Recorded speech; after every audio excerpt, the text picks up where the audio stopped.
نبی کریم صلی اللہ تعالی علیہ وآلہ وسلم کی جو سنتیں ہیں وہ دو قسم کی ہیں، ایک سنن ہدا اور دوسری سنن زوائد۔ سنن ہدا مطلب جنہیں سنت مؤکدہ کہا جاتا ہے،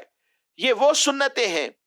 کہ جو اللہ کے نبی صلی اللہ علیہ وسلم نے ہمیشہ ادا کی، لیکن کبھی کبھار بیان جواز کے لیے نے ترک بھی کیا، یعنی چھوڑ دیا۔ یا سنت مؤکدہ وہ سنتیں ہیں کہ جن کے کرنے کی نبی کریم صلی اللہ علیہ وسلم نے تاکید فرمائی، لیکن چھوڑنے کی رخصت بالکل بھی ختم نہ فرمائی۔ شریعت مطہرہ میں اس کے کرنے کی تاکید ہے، یہاں تک کہ بلا عذر ایک بار چھوڑ دینے سے بندہ مستحق ملامت ہوتا ہے،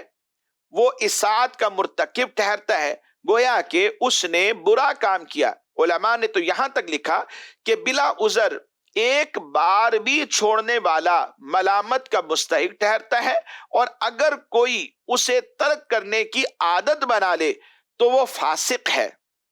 مردود الشہادہ ہے، یعنی اس کی شہادت کو بھی قبول نہیں کیا جائے گا، اور یہ بندہ عذاب کا مستحق ٹھہرے گا۔ اور جو سنن زوائد ہیں جنہیں ہم سنت غیر مؤکدہ کہتے ہیں، یہ وہ سنتیں ہیں جن کا چھوڑنا شریعت میں ناپسندیدہ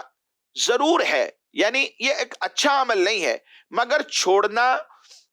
اتنا برا نہیں کہ اس پر کوئی وعید یا یہ کہا جائے کہ چھوڑنے والا بندہ یہ گناہگار ہے، چاہے نبی پاک صلی اللہ تعالی علیہ وآلہ وسلم نے ان پر ہمیشہ عمل فرمایا ہو یا عمل ہمیشہ نہ فرمایا ہو۔ ان پر